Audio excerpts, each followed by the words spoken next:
Hi అండి, welcome to Suni's cook book. నేను మీ సునీతని. ఈరోజు మన సునీస్ కుక్ బుక్లో హోమ్ మేడ్ బిర్యానీ మసాలా ఎలా ప్రిపేర్ చేసుకోవాలో చూపిస్తాను. మనం దీన్ని చాలా ఈజీగా ఇంట్లోనే ప్రిపేర్ చేసుకోవచ్చండి. బయట మార్కెట్ నుంచి తెచ్చుకునే అవసరం లేకుండా మనకి ఇంట్లో ఉండే ఇంగ్రీడియంట్స్తోనే ఈ బిర్యానీ మసాలాని మనం చాలా క్విక్గా ఈజీగా ప్రిపేర్ చేసేసుకోవచ్చు. బిర్యానీ మసాలా ప్రిపేర్ చేసుకోవడానికి ముందుగా స్టవ్ పైన ఒక బాండి పెట్టుకొని అందులో ఒక 3 to 4 ఎండుమిర్చి వేసుకోవాలండి. అలాగే ఒక 7 నుంచి 8 బిర్యానీ ఆకులు కూడా వేసుకోవాలి. ఇలా సన్నగా కట్ చేసి వేసుకుంటే మనకి త్వరగా ఫ్రై అవుతాయి. ఇలా వేసుకున్న ఈ 2 ఇంగ్రీడియంట్స్ని దోరగా ఫ్రై చేసుకోవాలండి సిమ్లో పెట్టుకొని.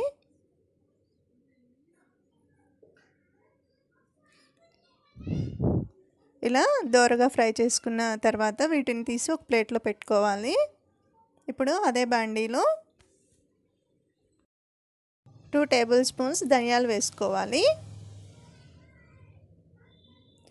1 టేబుల్ స్పూన్ జీలకర్ర వేసుకోవాలండి.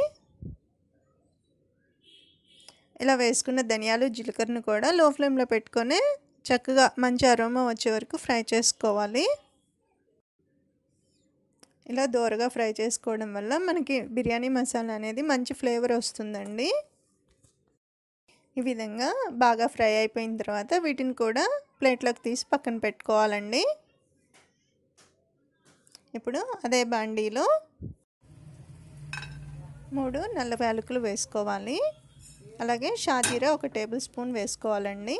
మిరియాలు 1 టేబుల్ స్పూన్ వేసుకోవాలి. అనాస ఒక 3 వేసుకోవాలి. అలాగే జాజికాయ 1 వేసుకోవాలండి. మనకి నార్మల్ యాలకులు గ్రీన్ యాలకులు వచ్చేసి ఒక 10-12 వేసుకోవాలి. స్టార్ అనాస వచ్చేసి ఒక 3 వేసుకోవాలి. ఇక కొద్దిగా ఎక్కువ ఫ్లేవర్ కావాలంటే ఇంకొకటి వేసుకోవచ్చండి. అలాగే దాల్చిన చెక్క ఒక 2-3 ఇంచెస్ ముక్కలు వేసుకోవాలి. ఇలా వేసుకున్న వాటిని లో ఫ్లేమ్లోనే బాగా మంచి అరోమా వచ్చే వరకు వీటిని కూడా బాగా ఫ్రై చేసుకోవాలి.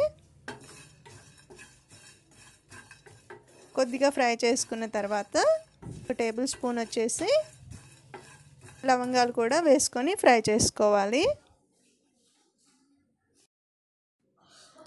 ఈ విధంగా వేసుకున్న మసాలాలన్నింటినీ బాగా ఫ్రై అయిపోయిన తర్వాత పక్కకు తీసి పెట్టుకొని బాగా చల్లారిన తర్వాత మిక్సీ జార్లో వేసుకొని మిక్సీ పట్టుకుందామండి.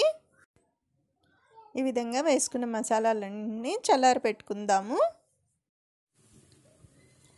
ఇప్పుడు మిక్సీ జార్ తీసుకొని అందులో ముందుగా వేయించి పెట్టుకున్న మసాలా దినుసులన్నీ వేసుకొని పౌడర్ చేసుకోవాలండి.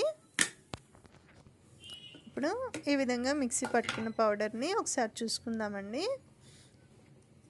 ఒకసారి మిక్సీ చేసుకున్న తర్వాత ఇలా వచ్చింది కదండి. దీనిలో 1 టీ స్పూన్ వరకు పసుపు యాడ్ చేసుకొని బాగా ఫైన్గా పౌడర్ అయ్యే వరకు మిక్సీ పట్టుకోవాలి.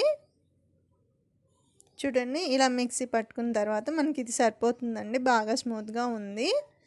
ఇలా మిక్సీ పట్టుకున్న దాన్ని ఒక బౌల్లోకి తీసుకుందాము.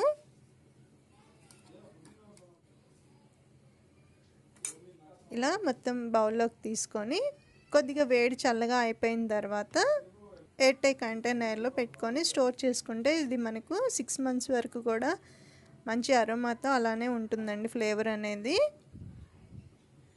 మనం ఎప్పుడు కావాలంటే అప్పుడు మనం బిర్యానీ ప్రిపేర్ చేసుకునే ప్రతిసారి మనం ఈ బిర్యానీ మసాలాని యూస్ చేసుకోవచ్చండి. ఇందులో యాడెడ్ కలర్స్ కానీ అవి ఏమి వేయకుండా మనం ఇంట్లోనే ఈజీగా చాలా త్వరగా ప్రిపేర్ చేసేసుకోవచ్చు. ఈ రెసిపీ మీరు కూడా ట్రై చేసి ఎలా వచ్చిందో నాకు కామెంట్లో తెలియజేయండి. అలాగే మీ ఫ్రెండ్స్ అందరికీ షేర్ చేయండి. మన ఛానల్ని ఫస్ట్ టైం చూస్తున్నట్లయితే సబ్స్క్రైబ్ చేసుకోవడం మాత్రం మర్చిపోకండి.